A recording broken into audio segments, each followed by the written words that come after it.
Hey, beautiful. Welcome to Dr. Sarah's Café. This is your weekly refill. I am drinking not ginger, dandelion tea today. It is from the Yogi brand. So, some of you might be familiar with this. It's pretty popular. It's in all of the major stores here, the Yogi brand. And I love this brand because they have little messages on their tea bags. And so this message says, you can measure the love you bring to each day by the joy you experience in each moment. And y'all know I'm all about love and joy and peace. In fact, I said that for me, the feeling of love is when the feelings of peace and joy combine. It's like a synthesis of peace and joy. Now, I'm drinking dandelion tea for the first time. It is one of their detox teas. The flavor, the scent is really, really strong. I don't particularly like the scent, it's really strong. This is my first time tasting it. You are going to see me taste it for the first time here on the video. I've let it steep for a little while in regular hot water. So let's see what we get, what we like.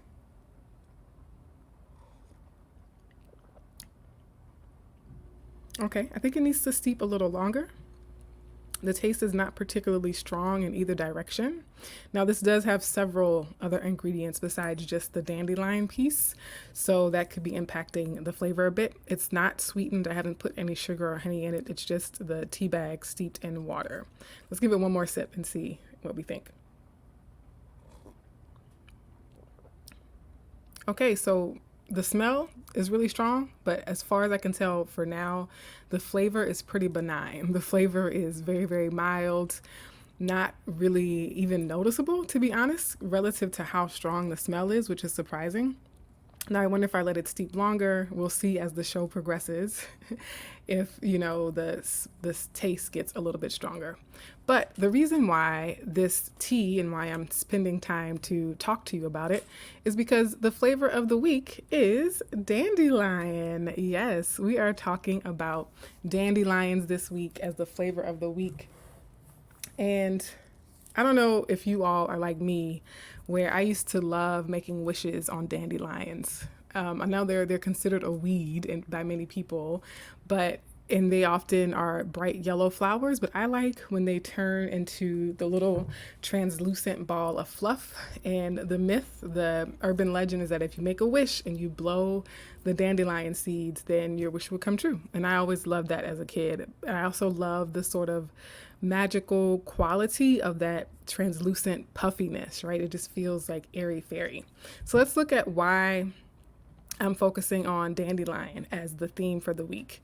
Well, it starts with us having a lot of Gemini energy this coming week, particularly a new moon in Gemini. So let's start with just the beginning of the week on the 3rd. We have Mercury entering the sign of Gemini.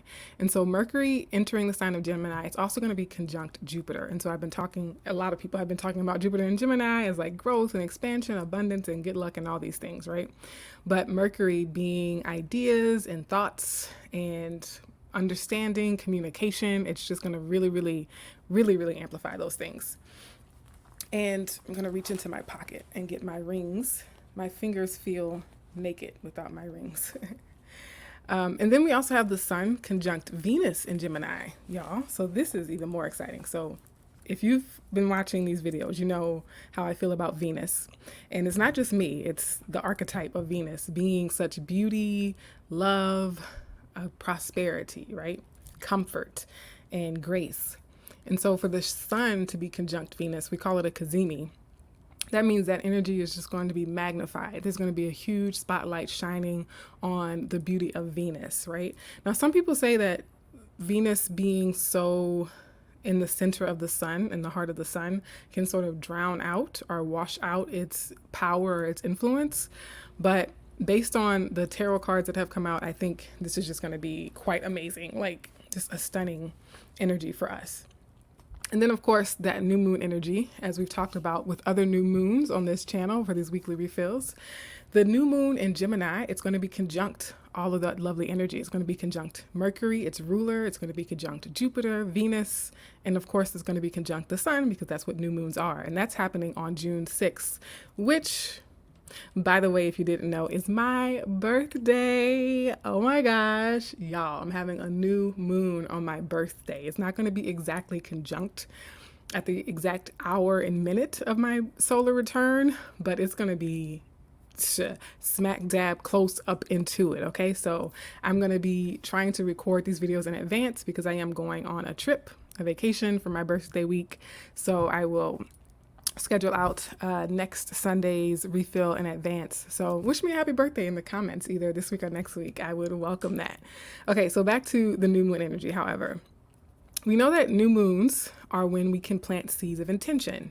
This is a recurring theme that I share every time we talk about new moon energy. And so seeds of intention, in Taurus season, we talked about the seeds in the earth and how they gestate and they get nurtured and their roots start to grow down there.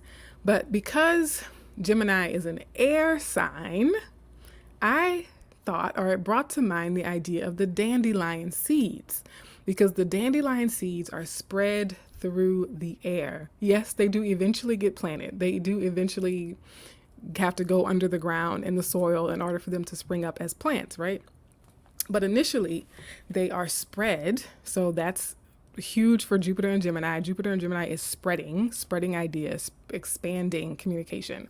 So the fact that the dandelion seeds sort of spread and disperse across the air, to me, is very much like Gemini season in general, but especially with Jupiter and Mercury being conjunct in Gemini, right, during this new moon. So powerful. And this dandelion energy matches Gemini energy because of that childlike playfulness.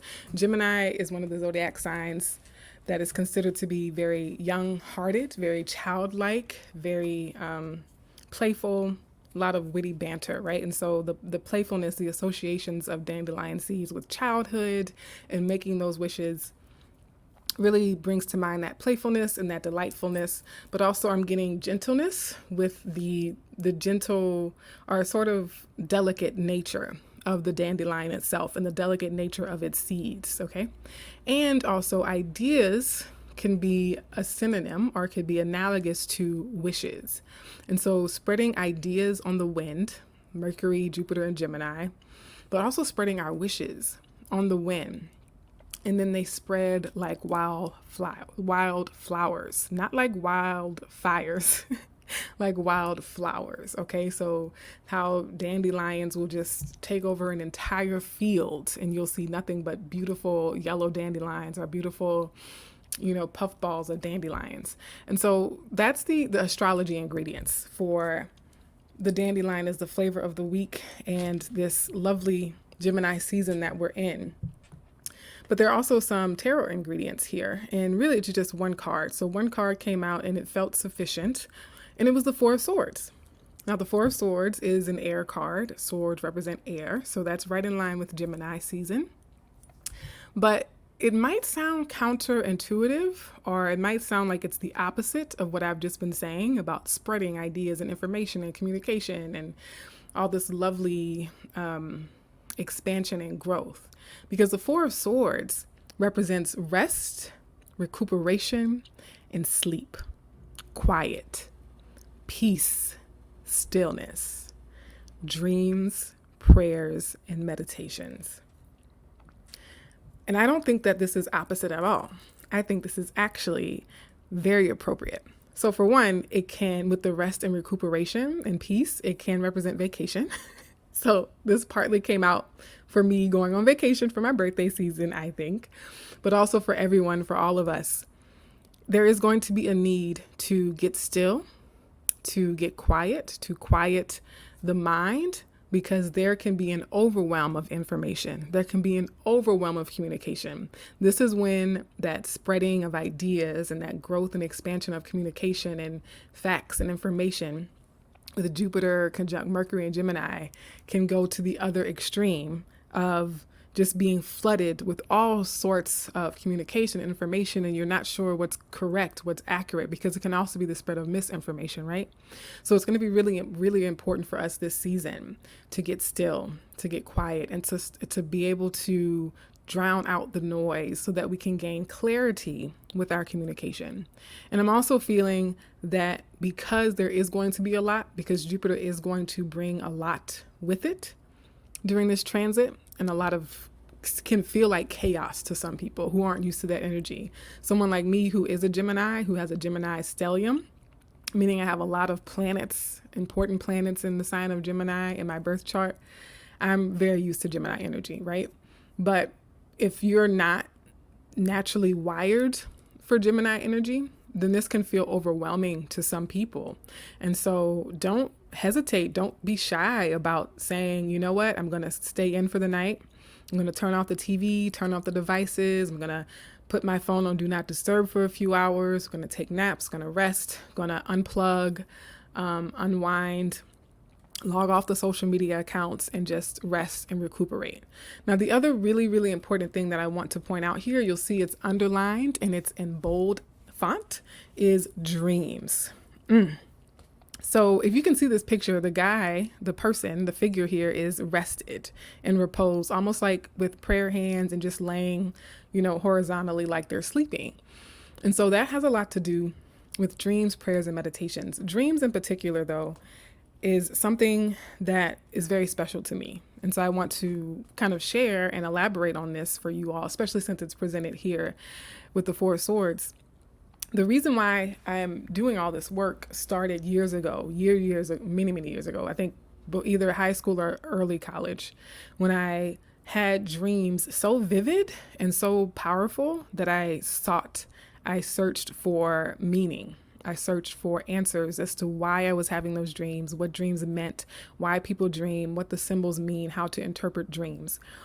And that was the very first sort of introduction I had to this kind of metaphysical, spiritual, esoteric work. And recently, just in the past week or 2 weeks, I was listening to a podcast called A Psychic Story. And a guest on that podcast mentioned another podcast called the Dream Interpretation Podcast. And this is one of the books that is featured currently on Dr. Sarah's Café. And the podcast, as I mentioned, is the Dream Interpretation Podcast. So I've been going down the rabbit hole. I've been binge listening to these podcast episodes that started in 2014. They started in the fall of 2014 and they're still going. I think I haven't gotten far enough to the end. I've kind of scrolled to the end and it looks like the podcast / radio show is still going. So this started out as a radio show. It was on an on-air radio show where Michael Sheridan would interpret people's dreams that they sent in, or people would call in with a dream and he would interpret it for them live on air. And over the years, he brought in his daughter, who is a psychic medium, and there's another woman who does dream interpretation and healing and things like that. And it's just really reawakened that initial seed that was planted into me decades ago with just trying to fumbling through the internet, doing Google searches to see what my dreams meant. And so I immediately, after a couple of episodes, went and purchased his book and have been learning so much. It's particularly for me, health things were coming up. So I wanted to include that. And I've updated the bookstore and how it's structured. So it's now where I feature things that I'm currently reading and also things that are sort of on my permanent bookshelf, my top picks of all-time favorite books, like my all-time favorite reads. And that list is still growing. I haven't really narrowed down my top 10, but I have 3 of my all-time favorite reads up there now. And then I have about 4 books that I'm currently reading at various paces, going in and out of each of them. I'm going to feature some of them here soon, but more on that later. Also with the bulletin board, though, is the detox tea. So I mentioned that I'm drinking the Yogi Dandelion tea, and so I have featured that in the cafe. So you can order a box of Yogi detox tea, which includes dandelion root. And then one of the other books that I have featured in the cafe is Spiritual Herbalism by Karen M. Rose. So here's what that looks like. Spiritual Herbalism by Karen M. Rose. And I bought this in Brooklyn. So Karen M. Rose is a Black woman who owns an apothecary in Brooklyn. She owns an apothecary and a botanica. in Brooklyn, near, like really, really near where one of my good friends, Camille, lives. And I bought this book from her shop in person. I didn't meet her, she wasn't there, but the three young women that I met who work at the Botanic and Apothecary were super, super nice, really friendly, helpful, had good energy. And so that's something to look into if you're interested in teas, especially teas for not just taste, but for the medicinal qualities and the potential health benefits of drinking tea. Then you can try out the Yogi Detox Tea. There are other dandelion teas, I'll say that. I didn't feature them on the site because I haven't tried them, and I just didn't feel good recommending brands that I have not tried. So this is my first time trying Yogi's Detox Tea, but I've tried other Yogi tea brands or tea flavors, and so I kind of trust that they don't do anything wild or crazy to my health.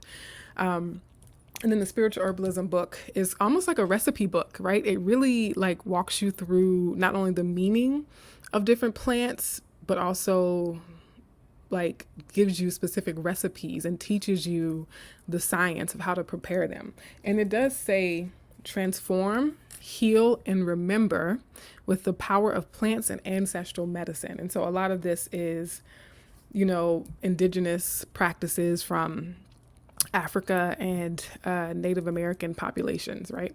So all things that are featured in the bookshop, but I want to go back to this idea of dreams and how dreams can also be another word for wishes. And so what are your dreams and wishes on this Gemini new moon? And how can you spread them? How can you say them, speak them? I'm really feeling called to encourage you to speak your ideas, to speak your wishes. And of course, not everyone is fertile soil for you to plant your wishes into. But if you have someone in your life that is very, very receptive and encouraging and can help you hold that vision, maybe speaking and sharing your ideas and communicating your ideas with them would be very beneficial on this new moon.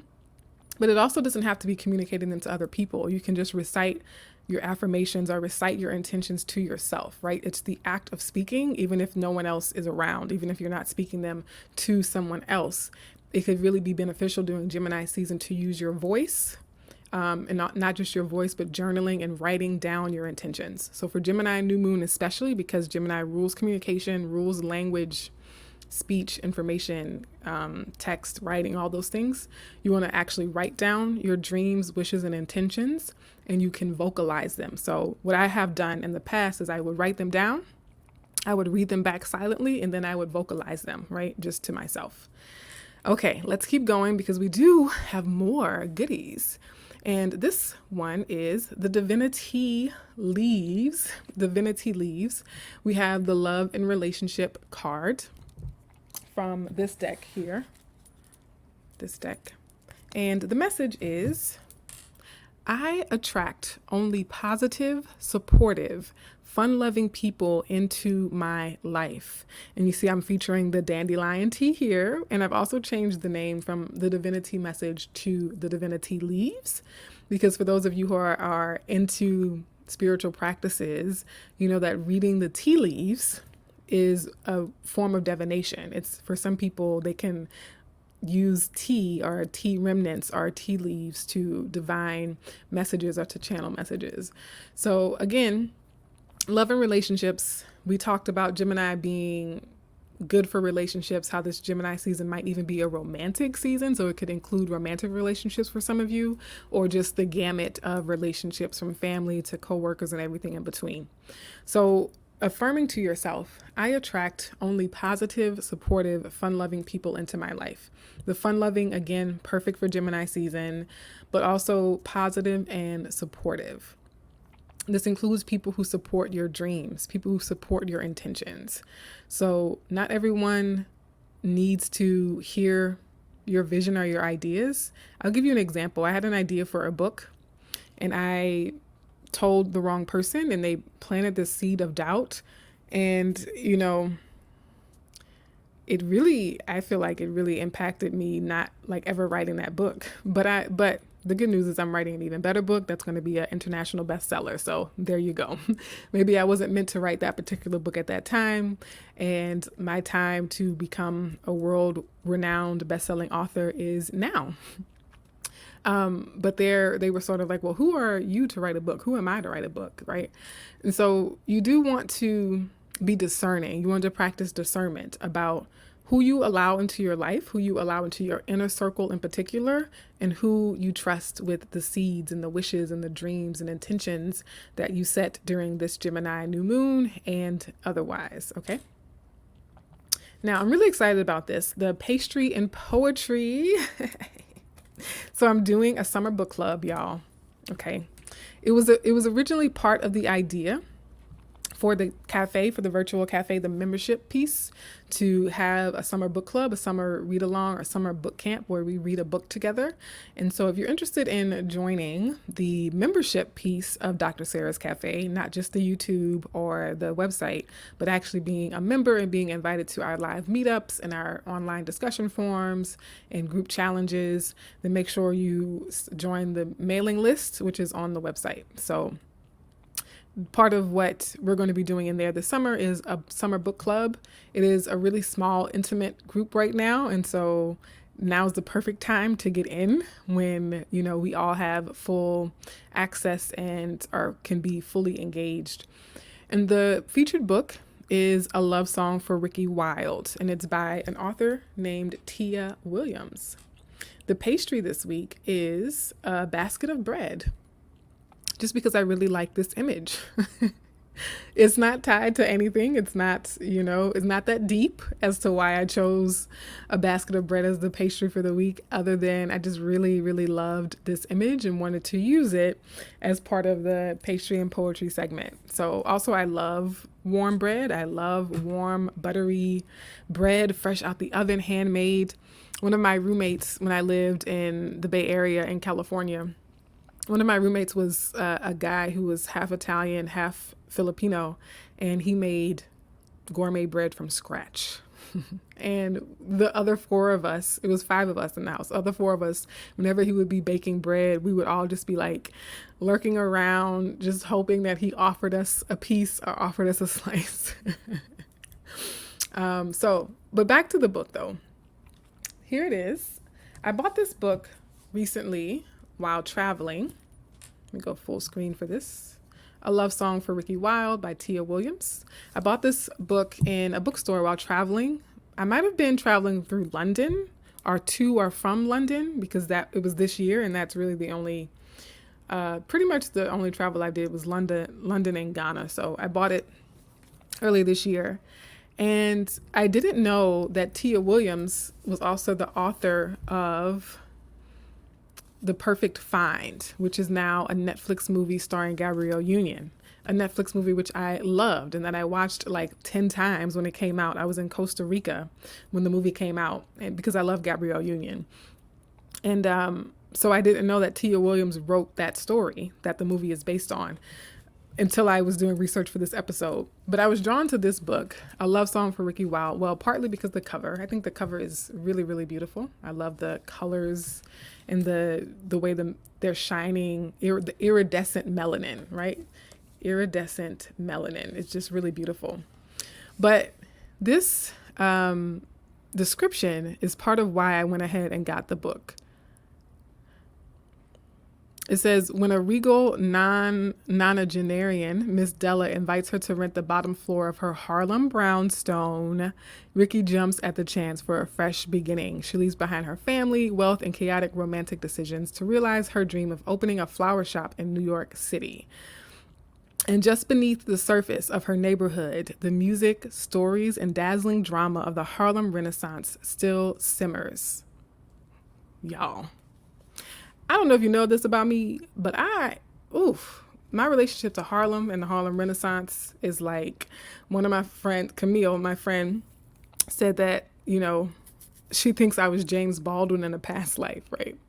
I was like, God, I'm flattered, but that's high praise, high compliment. But I do feel like that there's like a past life connection or resonance to Harlem. It just feels like home. And there's this Black-owned shop that I would go to frequently is like a gift shop, and they had this pillow in the window with a quote embroidered in it by Langston Hughes that says, I knew I loved Harlem before I ever went there," right? And that is definitely how I feel about Harlem. And it says, set against the backdrop of contemporary Harlem and 1920s decadence, A Love Song for Ricky Wilde is a modern fairy tale of two passionate artists drawn to the magic and romance of New York and whose lives are irreversibly linked. So I was like, listen, the love for New York, the dream to open up your own flower shop resonates with my dream to open up my own cafe. I don't know if it'll be in New York or not, but it just really, really spoke to me. And so I was like, yes, I need this book in my life. I haven't actually read it yet. And so that's one of the reasons why I'm putting it as the summer book club pick. And so saying that I haven't read it yet is really important, because I was like, oh, I want to use this book as the summer book club pick, right? And so I was saying, let me read a passage from it for pastry and poetry. I can read a paragraph or read an excerpt from the book for pastry and poetry this week. Now, mind you, I had already established the theme, had already established the flavor of the week as dandelion, had done 90% of what you've seen presented here today. And then I opened up the book. The very first page reads like this. Chapter 1, Botany Flowers Lately. June 11th through 21st, 2023. 28-year-old Ricky Wilde possessed many talents. She could spot the chicest fashions in the jankiest thrift stores. She refurbished furniture beautifully. She collected interesting words like interrobang, the combination of an exclamation point and a question mark used to express dismay. Plus, she cooked exquisite cannabis candy and within 3 notes could pinpoint the exact year of any pop, R&B, or hip-hop song in history. But Ricky was terrible at one very important thing: being a Wilde. Wildes of Wilde Funeral Homes, Inc., the national chain founded in 1932, Ricky knew that her family thought she was an unserious person.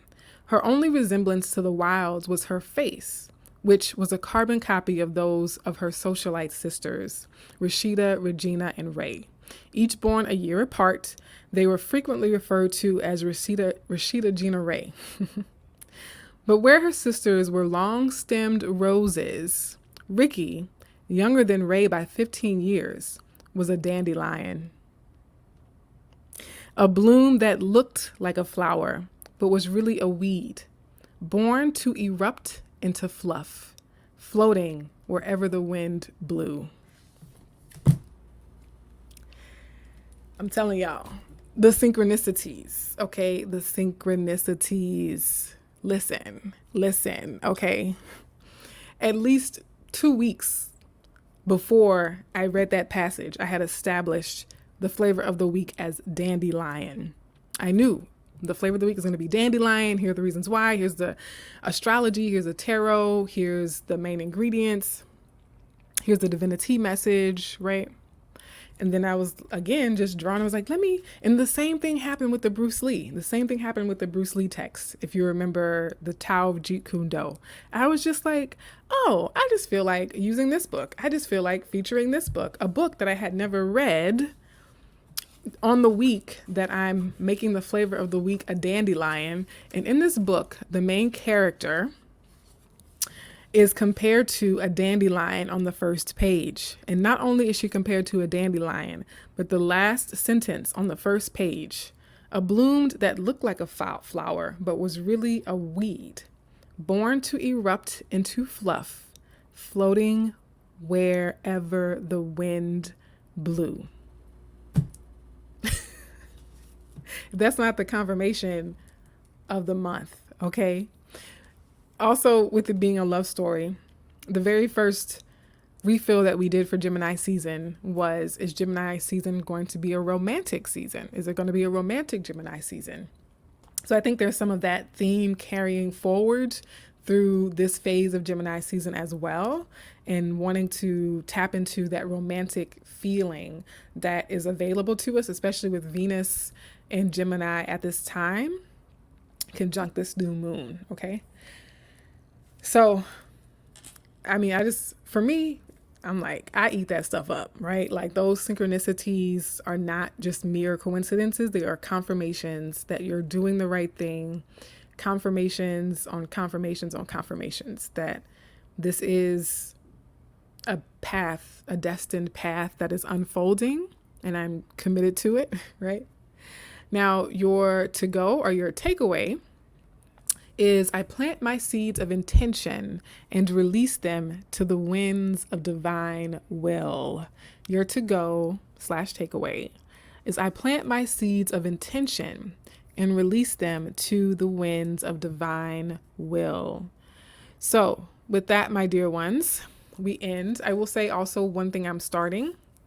We'll see how it goes. I'll test the results that we get. Oh, also, I'm wearing one of my t-shirts. So, this is one of the t-shirts that I have in the bookshop, the boutique rather, that you can purchase. It is the woman's boxy tee. It's my favorite so far. It's not quite a midriff, but it is meant to be sort of shorter. But I like the width because I'm tall and it just gives me more breathing room. But what I was saying is I'm starting to do YouTube shorts, quick grab and go affirmations, quick grab and go oracle messages as well. So if you spot any of those, watch them. Let me know if you like them. But yeah, I'm really excited. I feel like I'm hitting my stride with these refills, like really getting into the fun and the play and the magic of it all. And so before we go, I want to taste the yogi tea one more time now that it has steeped for this entire segment and see what the flavor is like.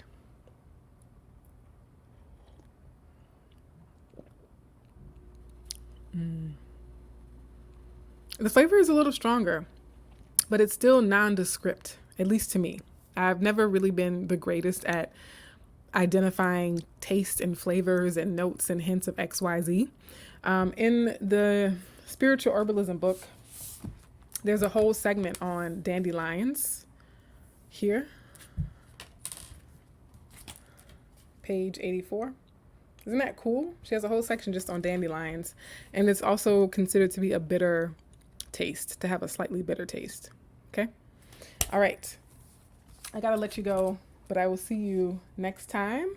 The next time I see you, I will be, let me look at, will I be 39? The next time I see you? Yeah. The next time I see you, I will be 39 years old. So again, happy birthday to me and to all Geminis, all my Geminis. Happy birthday season to all of us. All right. Gotta go, folks. Much love. I hope to see you in the next video. Take care.